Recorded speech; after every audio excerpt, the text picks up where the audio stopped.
별이 빛나는 밤에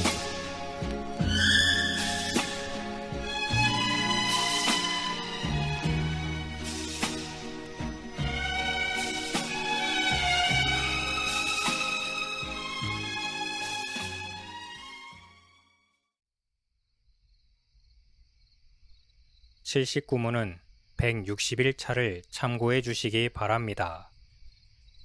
참된 신자들이라도 큰 죄를 지을 수 있고 일시적으로 타락할 수 있습니다.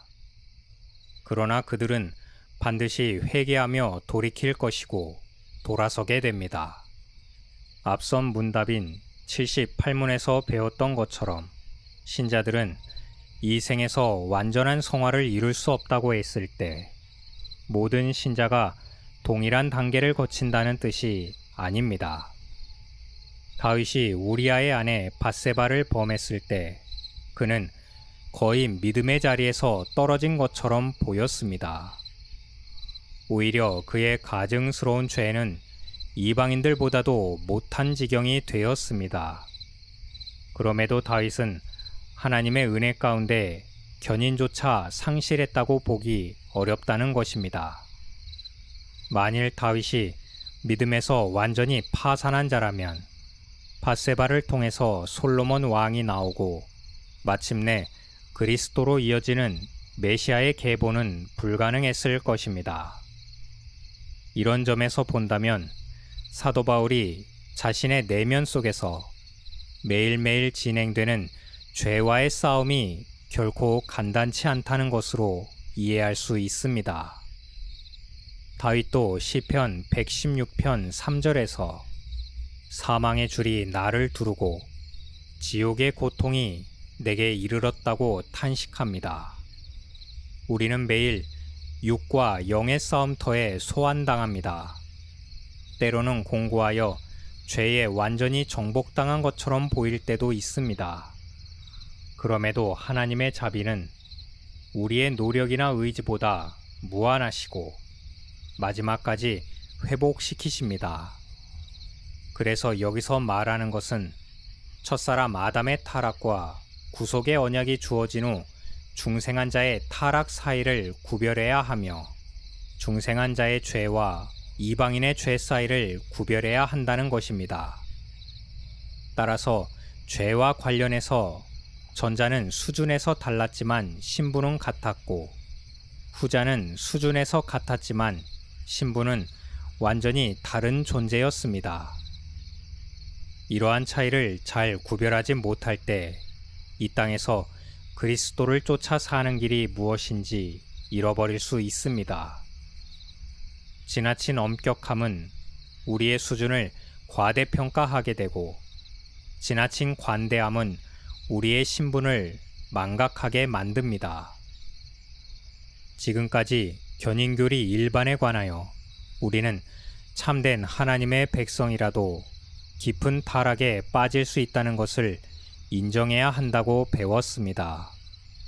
택함받은 신자라도 하나님의 은혜로부터 최종적이지는 않지만 철저히 타락할 수 있다는 것입니다. 그렇지만 이러한 타락은 하나님의 작정과 언약을 근거로 그리스도와 연합된 자들을 최종적인 타락으로 결코 끌고 갈 수 없습니다. 아담이 무죄한 상태로 창조되었고 더 높은 영광으로 나아가도록 요구받았지만 타락하여 완전한 죽음에 이르렀습니다. 그럼에도 그에게 그 죽음은 최종적인 죽음이 아니었고 은혜 언약으로 말미암아 그리스도 안에서 회복되었습니다. 아담의 후예들인 인간은, 더 정확히 유기자는 처음부터 죄 가운데 태어났고 오직 택함받은 자들 외에는 모두 완전하며 최종적인 죽음에 이르게 될 것입니다. 반면에 택함받은 자들은 비록 최종적인 죽음에 이르게 될 자들과 똑같이 태어났지만 하나님의 은혜로 말미암아 그리스도를 통하여 영원한 생명으로 인도받았습니다. 그리고 견인하는 은혜가 그들이 영생으로 가기까지 죄와 허물과 타락에도 불구하고 실패하지 않도록 이끌어 갈 것입니다.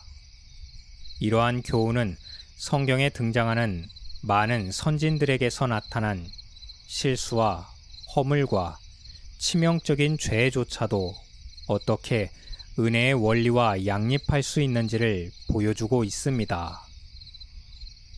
견인교리가 주는 보증이 우리의 경건과 도덕성을 무장해제시켜서 방종에 이르게 한다는 비난은 억측에 불과하며, 그 반대의 경우에는 인간의 죄된 본성은 불안정한 구원의 길에 대해서 비난할 것입니다. 그러나 하나님의 뜻은 확실한 구원과 구원의 보증에 이르는 견인이 신자들에게 나태와 방종이 아니라 영광에 이르기까지 조금도 쉼없이 달려가면서도 즐거워할 수 있도록 하는 데 있습니다. 이렇듯 오늘 우리에게 주어진 환경과 조건이 견인의 은혜로 빚어진 것이라면 우리가 하나님께 감사할 수 없는 날은 단 하루도 없다고 생각해야 합니다. 오늘 하루도 하나님이 우리에게 주신 최선입니다.